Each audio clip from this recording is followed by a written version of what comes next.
कि मैं अगर मेरा पीआरटी का है तो मैं क्या अपनी हायर क्वालिफिकेशन बताऊं, हो सकता है कि जो क्वेश्चन का लेवल है वो बढ़ जाए। तो ये बहुत कम चांसेस ऐसी हैं, लगभग 20%, जिसमें आपको खुद से वो टॉपिक दे, आप इस टॉपिक को पढ़ें। ठीक है, जैसे मैं अगर यहाँ पे बात करूँ तो लगभग इतना बड़ा वो बोर्ड था, बहुत बड़ा बोर्ड नहीं था वो, क्योंकि ये पार्ट ऐसा पार्ट होता है जो जिसमें एग्जामिनर यानी आपके जो इंटरव्यूअर है वो बहुत ज़्यादा इंटरेस्ट लेते हैं। अगर आपके पास कोई टीचिंग एक्सपीरियंस है, चाहे किसी प्राइवेट स्कूल का है, सरकारी स्कूल का है, वो आप यहाँ पे दिखाइए। अगर आपके पास टीचिंग का एक्सपीरियंस ना हो, कि किसी दूसरे फील्ड का एक्सपीरियंस है, वो भी चाहे गवर्नमेंट हो प्राइवेट हो, वो भी आप यहाँ पे शो कीजिए। जो आपकी क्लास है उसका जो एनवायरमेंट है उसको बहुत कंडक्टिव वे में।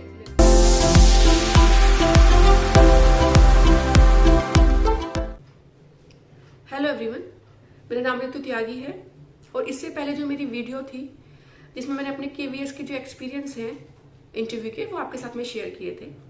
आपने बहुत से मुझसे क्वेश्चन पूछे हैं और कुछ क्वेश्चंस तो ऐसे हैं जो बहुत अच्छे हैं, तो मुझे लगता है मुझे उनके आंसर करने चाहिए और उसी के लिए ही मैं आज यहाँ पर हूँ आपके सामने। तो स्टार्ट करते हैं।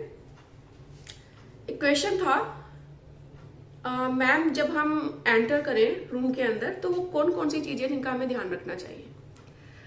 तो देखिए, यहाँ पर ये जो चीजें मैं डिस्कस करने वाली हूँ ना, उसका एक कारण ये भी है कि आपको इंटरव्यू से पहले कुछ आपका माइंड मेकअप हो जाए कि ये चीजें हैं जो हमारे साथ होने वाली हैं, तो कुछ सडन ऐसा ना हो कि आपको लगे कि इसके लिए तो हम तैयार नहीं थे। ठीक है, तो चलिए स्टार्ट करते हैं। तो पहली चीज, जैसे कि मैंने बोला कि आपकी एंट्री कैसे होनी चाहिए। डॉक्यूमेंट वेरिफिकेशन आप सबका सबसे पहले होने वाला चरण है इंटरव्यू का, तो वो सबसे पहले जब आप जाएंगे यही काम होने वाला है, आपके डॉक्यूमेंट वेरीफाई होंगे। जब वो आप वहाँ पे वेरिफिकेशन हो जाएगा, सब कुछ सही रहेगा, तब आपको आगे नेक्स्ट स्टेप के लिए भेजा जाता है, वो है आपका इंटरव्यू। सपोज कीजिए जितने भी कैंडिडेट उस दिन आए हुए होंगे, जिनको बुलाया गया होगा, उसमें भी ग्रुप बना दिए जाते हैं। सपोज जैसे कि 20 स्टूडेंट, पहले 20 को भेजा जा रहा है, उनकी डॉक्यूमेंट का वेरिफिकेशन हो गया है, फिर उन 20 कैंडिडेट को भेजा जा रहा है इंटरव्यू के लिए।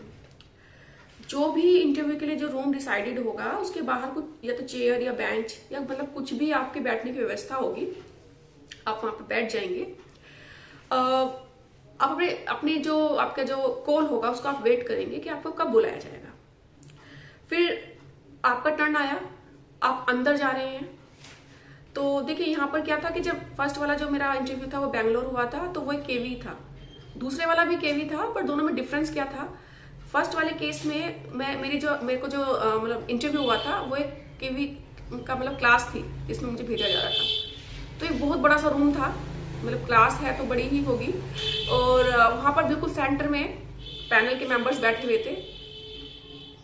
बिल्कुल सेंटर तो नहीं मैं कहूंगी, एक रूम है जैसे, तो रूम में थोड़ा सा गैप छोड़ के तब एक 2 टेबल थी जिनको मिला के एक सिंगल टेबल बनाई हुई थी, और पीछे काफी सारी चेयर्स थी जो पैनल के मेंबर्स के लिए थी, और उनके जस्ट सामने मेरे लिए सीट थी। मतलब सभी कैंडिडेट जो भी आएगा वो वहां पर बैठेगा।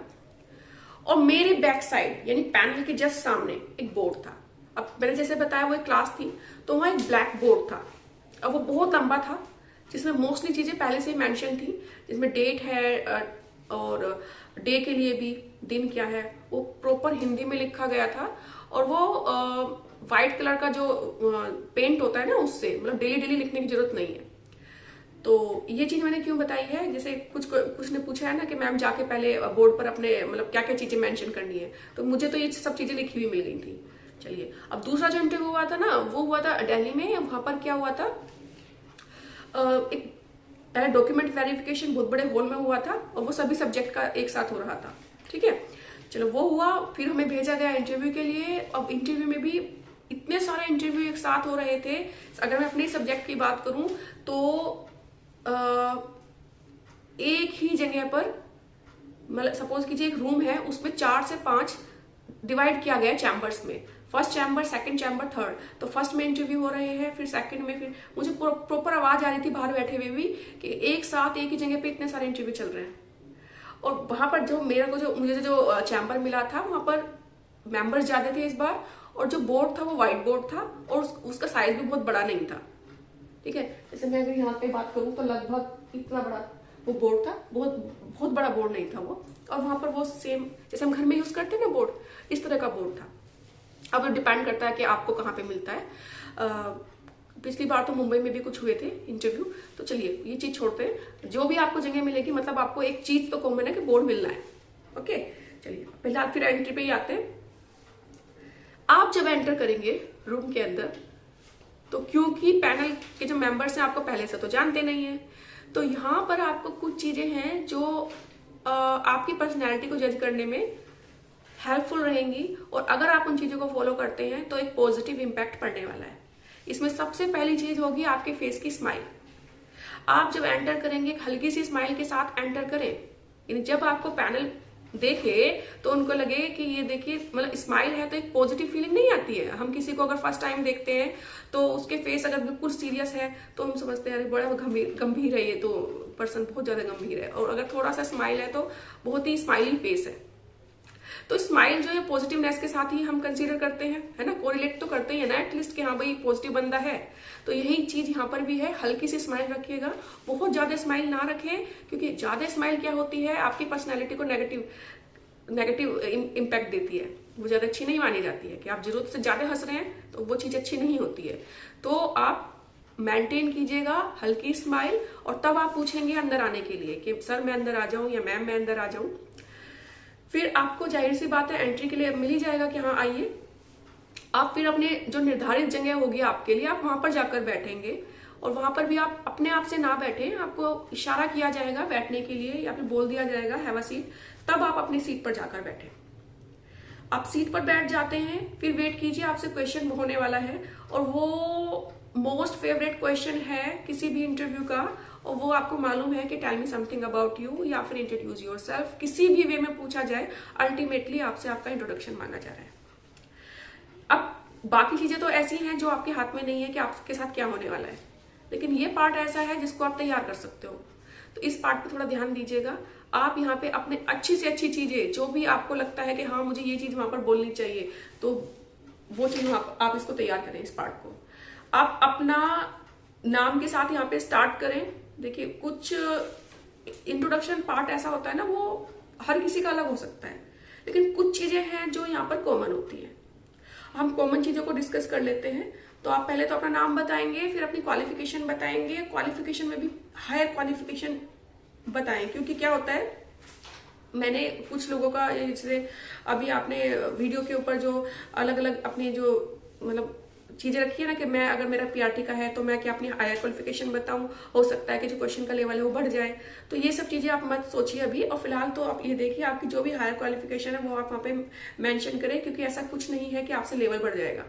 ओके, ऐसा कुछ नहीं होने वाला है, बल्कि ये आपका एक पॉजिटिव मैं कह सकती हूँ पॉइंट है, तो इसको मेंशन कीजिए। आप उसके बाद अपनी हॉबीज बताएंगे। अब हॉबीज भी आप वो बताइए जो एक्चुअल में है। आप वो चीजें ना बताएं कि आप सोचे कि ये बताऊंगा या बताऊंगी तो हो सकता है कि बहुत अच्छा हो या उनके ऊपर अच्छा मेरे तरफ से कुछ इम्पैक्ट पड़े। ऐसे ये गलती ना करें। हॉबीज जैसे मैं एक एग्जांपल ले रही हूँ। अगर मैं कहती हूँ कि मेरी हॉबी है आर्ट, तो मुझे आर्ट के बारे में सब कुछ नहीं तो कुछ तो पता होना ही चाहिए।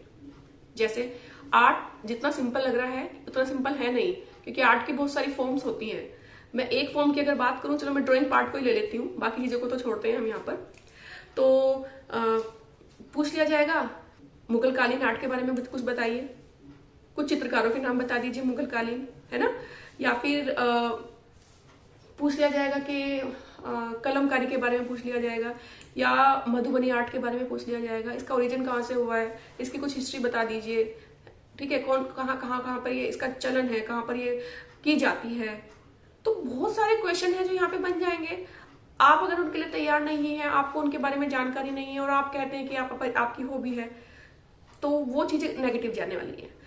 क्योंकि हम अपनी हॉबी उसी चीज को बनाते हैं ना जिसमें हमारा इंटरेस्ट हो। हमारा इंटरेस्ट है, हमारी हॉबी है, और फिर भी हमें उसके बारे में जानकारी नहीं है। तो यहाँ पर ये चीजें को छोटी छोटी चीजें हैं जो बहुत ज्यादा इंपॉर्टेंस रखती हैं आपके इंटरव्यू में, तो थोड़ा सोच समझ कर। फिर ऐसे अगर मैं दूसरी चीज ले लूं, मैं कहती हूँ कि मुझे घूमना बहुत पसंद है ना। तो मतलब टूरिज्म, मैं अलग अलग जगह पे जाना पसंद करती हूँ, मुझे डिफरेंट चीजें देखना पसंद है। तो यहाँ पर आपसे पूछ लिया जाएगा भाई आप कहाँ गए हैं, कौन कौन सी कंट्री गए हैं, या कौन कौन से स्टेट आपने घूमे हैं। दो तीन चीजें पूछ ली जाएंगी। हो सकता है आप किसी मंदिर का नाम ले लें तो पूछ लें आपसे वो मंदिर का, बताइए शैली कौन सी है, कौन सी शैली में बनाया गया है, नागर में, द्रविड़ में, बाकी चीजें भी होती हैं। तो ये इस तरह के क्वेश्चन के लिए तैयार रहिएगा। कहने का मतलब ये है, जो भी आप हॉबी बताने वाले हैं उसके आसपास जो चीजें हैं उनको थोड़ा तैयार कर लें, क्योंकि ये पार्ट ऐसा पार्ट होता है जिसमें एग्जामिनर यानी आपके जो इंटरव्यूअर है वो बहुत ज्यादा इंटरेस्ट लेते हैं और स्टार्टिंग यहीं से ही कर देते हैं। जनरली आपका इंट्रोडक्शन जो है वो ऐसा पॉइंट है जहां से आपका क्वेश्चन तैयार होते हैं। और इंट्रोडक्शन में भी जो आपकी हॉबीज है, क्योंकि वो क्या कहते हैं, भाई आपकी हॉबी है तो चलो इस पर क्वेश्चन पूछ लें, हॉबीज सोच समझ के। फिर अचीवमेंट की बात करते हैं। अब बहुत सौ ने लिखा है कि मैम हमारी कोई अचीवमेंट नहीं है। तो पहला तो ये चीज कि ऐसा नहीं हो सकता कि आपकी कोई अचीवमेंट ना हो। हाँ, ऐसा हो सकता है कि आप उनको ध्यान नहीं दे पा रहे हैं, और चलो खैर उस पर हम बाद में बात करेंगे। तो अचीवमेंट में आप क्या क्या दिखा सकते हैं। आपके पास कोई भी, जैसे आपने कभी स्पोर्ट्स में पार्टिसिपेट किया हो, चाहे स्कूल लेवल पे, डिस्ट्रिक्ट लेवल पे, स्टेट लेवल पे, जो भी, किसी म्यूजिक कंपटीशन में पार्टिसिपेट किया हो, कोई डांस कंपटीशन में पार्टिसिपेट किया हो, या इसके अलावा भी कोई एक्स्ट्रा करिकुलर एक्टिविटीज होती हैं स्कूल में कंडक्ट, उसमें पार्टिसिपेट किया है। दूसरी चीजें हैं, आपके पास एनसीसी है, एनएसएस है, स्काउट एंड गाइड है, ये सब चीजें हैं जो आप मेंशन कर सकते हैं। तो बल्कि अगर आपके पास कोई टीचिंग एक्सपीरियंस है, चाहे किसी प्राइवेट स्कूल का है, सरकारी स्कूल का है, वो आप यहाँ पे दिखाइए। फिर अगर आपके पास टीचिंग का एक्सपीरियंस ना हो, कि किसी दूसरे फील्ड का एक्सपीरियंस है, वो भी चाहे गवर्नमेंट हो प्राइवेट हो, वो भी आप यहाँ पे शो कीजिए, क्योंकि एक्सपीरियंस कभी भी खराब नहीं होता है, वो हमेशा हमारे काम आता है ना। तो आप ऐसा ना सोचें भाई वो तो यहाँ टीचिंग का तो है नहीं तो उसका कोई रेलिवेंट बनता नहीं है, ऐसा कुछ नहीं है। एक्सपीरियंस हमेशा काम आता है और वो आप यहाँ पे शो करेंगे तो आपके लिए अच्छा है। अब इस इंट्रोडक्टरी पार्ट को हम यहीं पर रोकते हैं, क्योंकि देखिए अब आगे जो चीजें होने वाली है वो हर किसी के इंट्रोडक्शन में अलग अलग होने वाली है। मेरे इंट्रोडक्शन में कुछ चीजें ऐसी होंगी जो दूसरे से वेरी करें, पर ये कुछ कॉमन चीजें थी जो हमने यहाँ पे डिस्कस करी हैं। और यहाँ पर भी मैं एक बहुत इंपॉर्टेंट पार्ट भूल रही थी अब तक, वो अभी मेरे माइंड में आया है।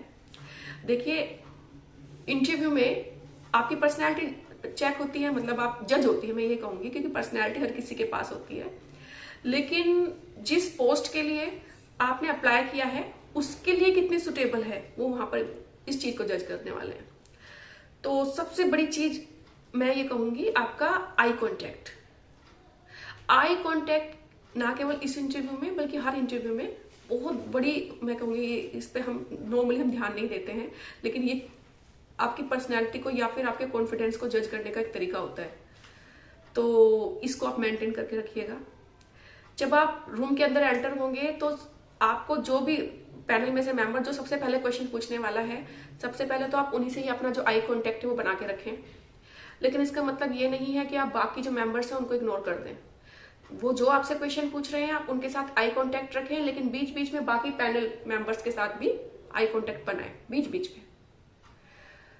आपने जो आंसर है, अब एक तो चीज होती है कि उन्होंने क्वेश्चन क्या पूछा है, उसमें कितनी जरूरत है। तो आप ऐसा ना हो कि बहुत गंभीर क्वेश्चन है और आप उसमें स्माइल दे रहे हैं, है ना। आपसे आपदा या कोविड से रिलेटेड कुछ क्वेश्चन पूछ लिए गए हैं, जैसे किसी का फैमिली मेंबर है वो इस तरह से क्रिटिकल कंडीशन में थे, आईसीयू में थे, वो भी, क्योंकि यहाँ पे कुछ सिचुएशन बेस्ड क्वेश्चन पूछे जाते हैं, जैसे मैंने बताया था आपको अपने इंटरव्यू में। तो ऐसा कुछ क्वेश्चन है जिसमें बहुत ही ज्यादा एक सेंसिटिव क्वेश्चन पूछ लिया और आप उसमें स्माइल दे रहे हैं, वो चीज नहीं। आप मौके को देख के अपने जो मुद्राएं हैं या आपके जो फेस के जो एक्सप्रेशन है वो रखिएगा। ऐसा ही नहीं कि मैंने बोल दिया स्माइल होनी है तो मतलब हर क्वेश्चन में स्माइल, ऐसा नहीं। फिर हाँ, मैंने बोल दिया ना आई कांटेक्ट। आगे चलते हैं, यहाँ पे हम इंट्रोडक्टरी पार्ट को यहीं पर रोक रहे हैं। अब इसमें दूसरी चीजें जो आपकी पर्सनैलिटी की हैं या फिर आप अपने इंट्रोडक्शन में यूनिकनेस लाने के लिए यूज करना चाहते हैं या इंक्लूड करना चाहते हैं, it's all up to you. Next जो बहुत ज्यादा पूछा जो गया जो क्वेश्चन है वो है ड्रेसिंग को लेकर कि क्या पहनना है। तो यहाँ पर पहनना, देखिए लेडीज के लिए तो साड़ी और सलवार सूट, ये दोनों ऑप्शन में से जो भी आपको सुटेबल लगे आप वो पहन सकते हैं। मैंने तो अपने दोनों इंटरव्यू में साड़ी पहनी थी, क्योंकि मैं कंफर्टेबल फील करती हूँ साड़ी में, मुझे कोई प्रॉब्लम नहीं होती है। मैं हैबिचुअल हूँ साड़ी पहनने की। बट ऐसा नहीं है कि सबके साथ हो। अगर आप कंफर्टेबल फील नहीं करते हैं साड़ी में तो वहां पर आप रिस्क बिल्कुल ना लें। क्योंकि आपको टीचिंग का जो डेमो है वो वहां पर देना है। ऐसा ना हो कि सिर्फ और सिर्फ आप साड़ी संभाल रहे हैं और उससे आपकी टीचिंग डिस्टर्ब हो रही है। तो इस चीज को ध्यान में रखते हुए अच्छा होगा इस कंडीशन में आप सलवार सूट पहने, आप साड़ी अवॉइड करें।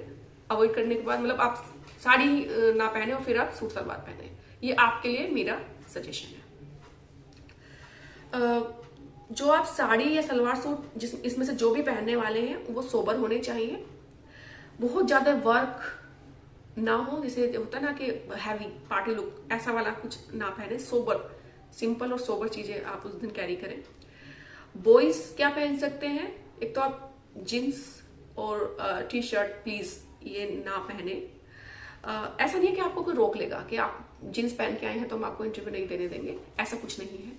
लेकिन देखिए, आप समझिए इस चीज को कि आप एक टीचिंग पोस्ट के लिए इंटरव्यू दे रहे हैं, तो अगर आपकी ड्रेस भी उसी के अकॉर्डिंग हो तो ये आपके लिए सही है, आपके लिए अच्छा होने वाला है। नहीं तो मना तो कोई नहीं करेगा आपको इंटरव्यू देने से।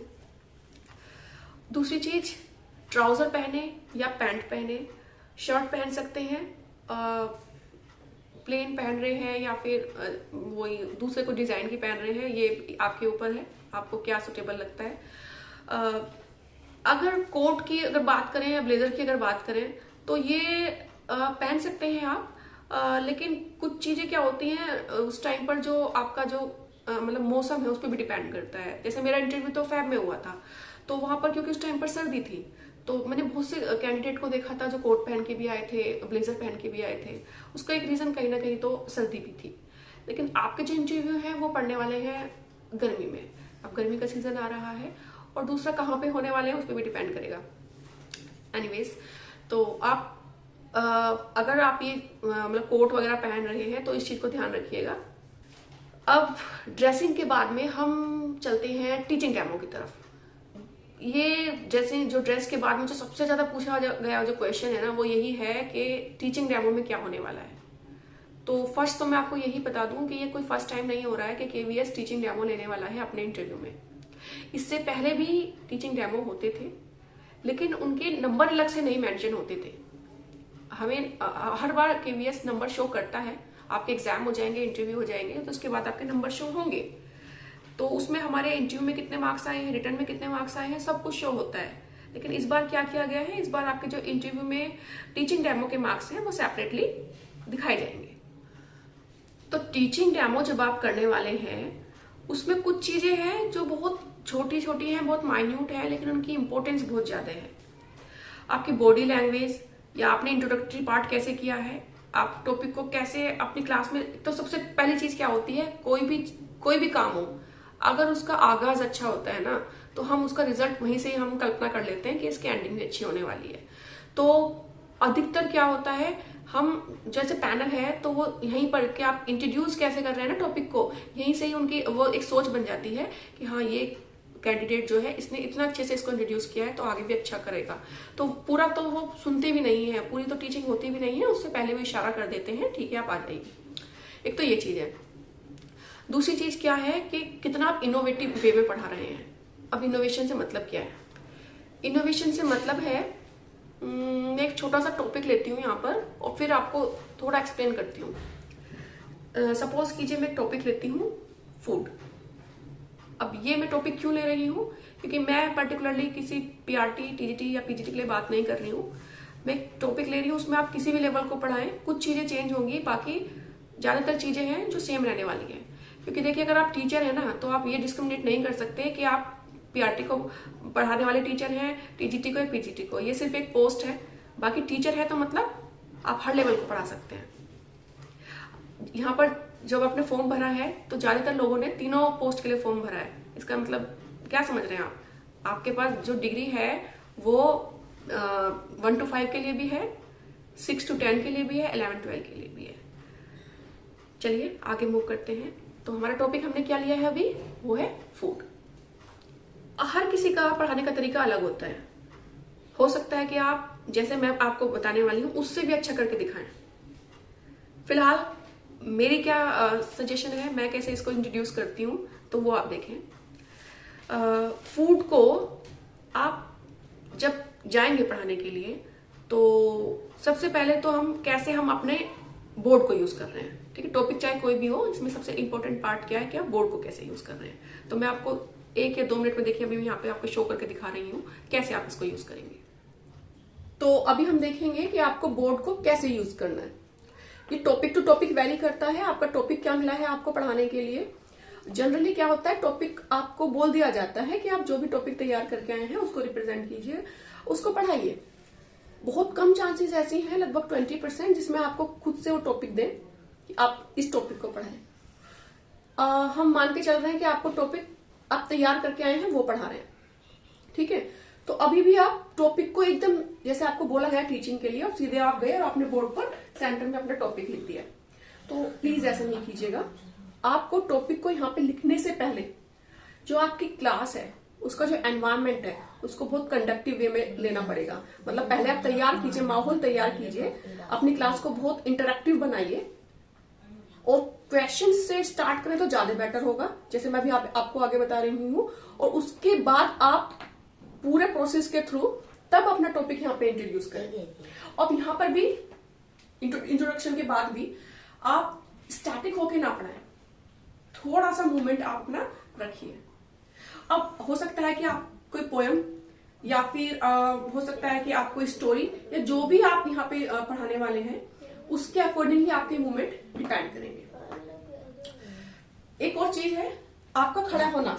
आप लेफ्ट साइड खड़े हो, राइट साइड खड़े हो या सेंटर में, तो आपका पैनल किस साइड है, वो सेंटर में है, तो आप देखिए चाहे यहां से पढ़ाएं तभी भी कोई प्रॉब्लम नहीं है। सपोज कीजिए आप लेफ्ट हैंड से लिखते हैं तो आप उसके अकॉर्डिंगली अपनी पोजीशन लें। फिर दूसरी चीज क्या है, आपको सबसे ज्यादा फोकस यहाँ पे करना है कि जो पैनल है उनको क्लियरली विजिबल हो जो भी आप लिख रहे हैं। ऐसा ना हो कि आप लिख रहे हैं पैनल को दिखाई नहीं दे रहा है, तो इससे वो जज करते हैं कि अगर आप क्लास में भी लिखेंगे तो आप अवॉइड कर रहे हैं बच्चों को, और आप लिख रहे हैं और बच्चे पीछे बातें कर रहे हैं या कोई दूसरा काम कर रहे हैं या आपकी क्लास में इंटरेस्ट नहीं ले रहे हैं। तो इस तरह से आपको ये चीजें हैं छोटी छोटी जिन पर ध्यान देना है। आपको इस तरह से शो करना है कि आप पूरी क्लास को मॉनिटर कर रहे हैं साथ साथ, और उसके साथ आप टीचिंग भी कर रहे हैं। फिर बात आती है डायग्राम की। अगर आपका टॉपिक ऐसा है जिसमें आप डायग्राम बना सकते हैं तो आप जितना पॉसिबल हो उतने अच्छे से आप डायग्राम बनाइए। पर ये मतलब नहीं है कि आप पूरा टाइम यहाँ पर डायग्राम बनाने में निकाल दें। आप अपनी क्लास को डिवाइड कीजिए। मैं कहती हूँ आप 10 मिनट्स के हिसाब से चले, 10 to 15 मिनट। इससे ज्यादा बहुत चांसेस कम है कि आपको इससे ज्यादा टाइम मिले। तो इस 10 to 15 मिनट्स में आप कैसे अपनी क्लास में क्या क्या चीजें करेंगे। आप हार्डली 1 या 1.5 मिनट लीजिएगा डायग्राम के लिए। मैं तो कहूंगी 1 मिनट में कोशिश कीजिए कि आपका डायग्राम बन जाए। तो ये चीज है, जैसे मैंने आपको मैंने बोला है, तो मैप भी आपका हार्डली आधे मिनट में बन जाना चाहिए। आपको बहुत ज्यादा इसमें ऐसा ड्राइंग नहीं, सिर्फ आपको एक मैप बनाना है और वो बहुत ज्यादा टाइम ना लगे। और अगर आपको नहीं भी बनाना है तो वो भी आपकी चॉइस है, आपके अपना अलग अलग मेथड हो सकते हैं, जरूरी नहीं आप मुझे फॉलो करें, अपने तरीके से आप पढ़ाइए। तो ये कुछ चीजें हैं जो आप ध्यान रखेंगे। इसके अलावा जो हम डेमो देने वाले हैं आपको, या फिर मैं जो प्रोवाइड करूंगी अपनी टीचिंग डेमो, उसमें दूसरी चीजें हैं जो यहाँ पर रह गई हैं, हम उनको वहां पे कंसिडर कर लेंगे। ठीक है, तो ये आपने देखा कि आपको बोर्ड पे कैसे चीजें मतलब टीचिंग करनी है, कैसे उसको यूटिलाइज करना है। फिर इंट्रोडक्टरी पार्ट, आप 1 या 2 मिनट में कुछ क्वेश्चन लेंगे। कैसे? सिंपल सिंपल क्वेश्चन लेना। बच्चों, आज आप नाश्ते में क्या खा के आए हैं? कोई एक नाम ले लीजिए। सपोज मैं मीनाक्षी नाम ले लेती हूँ। मीनाक्षी बेटा आप क्या खा के आए हैं? मीनाक्षी कोई आंसर करेगी, क्योंकि अब आंसर मीनाक्षी का आप ही को करना है। ये एक रोल प्ले मेथड होगा आपका वहां पर कि टीचर भी आप ही हैं और स्टूडेंट भी आप ही हैं, क्योंकि वहां जो पैनल है वो तो आपको आंसर करेगी नहीं। तो आप पहले क्वेश्चन पूछ रहे हैं, और याद रखिएगा आप 1 to 5 को पढ़ा रहे हैं फिलहाल, तो उस एज के बच्चे के अकॉर्डिंगली ही आप यहाँ पर आंसर करेंगे। आंसर मिला आपको मीनाक्षी का कि मैम मैं इडली डोसा खा के आई हूँ, या सर, अगर आप मतलब सर हैं तो सर मैं इडली डोसा खा के आई हूँ। तो आपने जल्दी से मैप ड्रॉ किया, और वो एक चीज आप मीनाक्षी से पूछेंगे, मीनाक्षी बेटा आपका नेटिव प्लेस क्या है, आप कहाँ से बिलोंग करते हैं? तो मीनाक्षी बता रही है मैं तमिलनाडु से बिलोंग करती हूँ या केरला से बिलोंग करती हूँ। साउथ का कोई भी स्टेट आप वहां पर मेंशन कर दीजिए, सपोज तमिलनाडु। तो तमिलनाडु मीनाक्षी, और वो क्या खा के आई है? इडली डोसा खा के। फिर आप एक दूसरे बच्चे का नाम लेंगे, कृष्णा। कृष्णा बेटा आप बताएं आप क्या खा के आए हैं।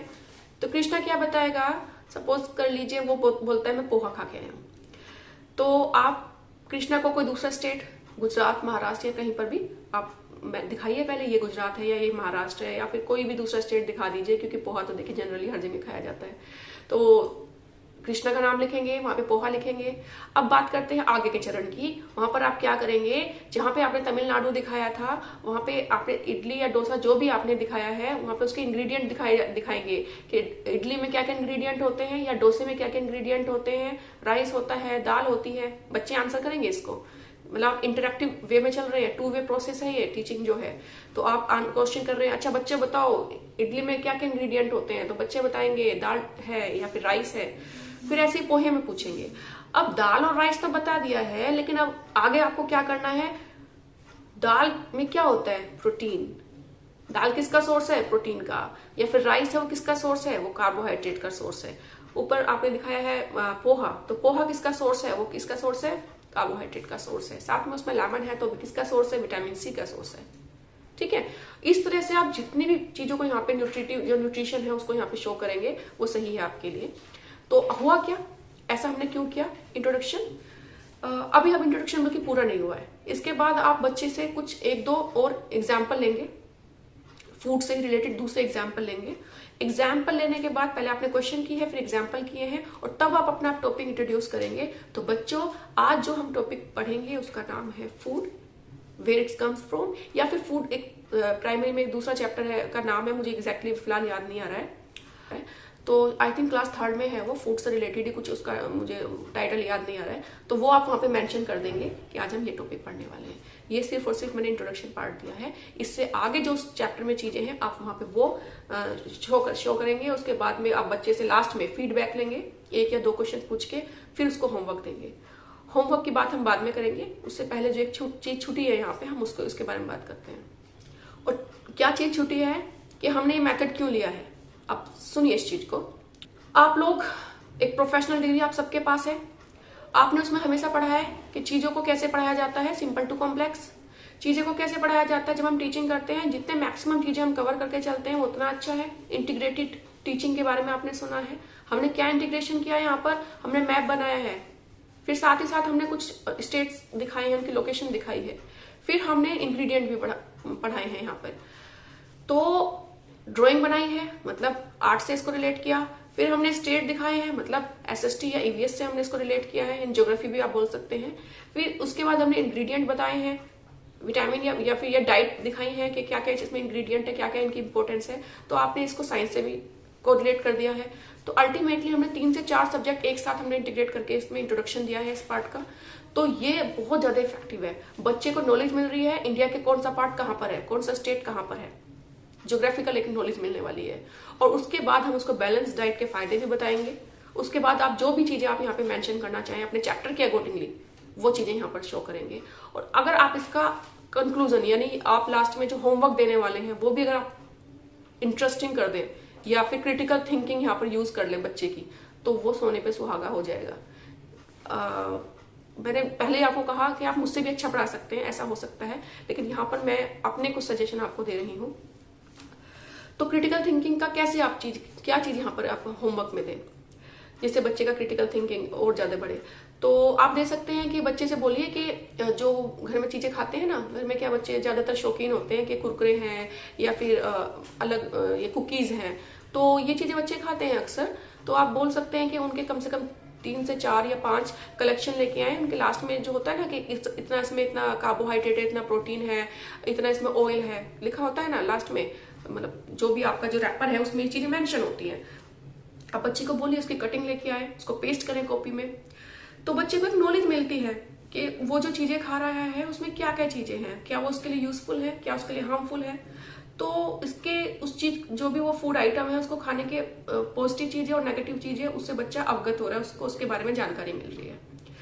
तो ये एक यूनिक वे है। और भी बहुत से यूनिक वे हो सकते हैं। मैंने तो सिर्फ एक टॉपिक लिया है और जनरल सा टॉपिक लिया है। मैंने किसी ज्यादातर ऐसा नहीं है कि मैंने कोई पर्टिकुलरली पीआरटी कोई टारगेट किया है। सेम टॉपिक आप टीजीटी में भी पढ़ा सकते हैं। वहां पे आप इसमें यहाँ पे क्वेश्चंस का लेवल बढ़ जाएगा, क्योंकि बच्चे अब आप 6 to 8 या 6 to 10 कंसिडर करेंगे। फिर उनके जो आंसर्स होंगे, जैसे आपने क्वेश्चन किया फिर उसका आंसर जो आपको मिलेगा, उनका लेवल आप थोड़ा बढ़ा देंगे, क्योंकि बच्चा 1 to 5 का नहीं है, वो थोड़ा बड़ा बच्चा है। उसके अकॉर्डिंगली अब जिस भी क्लास को पढ़ा रहे हैं उसके अकॉर्डिंगली आप उनके आंसर अपनी तरफ से देंगे। तो एक रोल प्ले मेथड होता है। आपको एक्चुअल में वहां पे कोई बच्चा नहीं मिलने वाला है जिसको आप पढ़ा रहे हैं, जिनके आप टीचर हैं। आपको जो चीजें हैं उन्हीं सुविधाओं का यूज करते हुए अपनी इम्पैक्टफुल टीचिंग देनी है। कोई और रिसोर्स आपके पास हो या ना हो, पर दो चीजें हैं, एक तो बोर्ड और दूसरे आप खुद। आप वेट करें कि देखिए केवीएस वैसे आपको इंस्ट्रक्शन देगा कि वो अपने डेमो टीचिंग में आपको क्या क्या चीजें अलाउ करेगा, पर जब तक नहीं आता है तब तक तो आपको ये टाइम जो है यूटिलाइज करना ही है। और आपको मालूम है आपको बोर्ड मिलना ही मिलना है, तो बोर्ड पे जितना आप इम्पैक्टफुल आप पढ़ा पाए उतनी तब तक प्रैक्टिस कर लीजिए।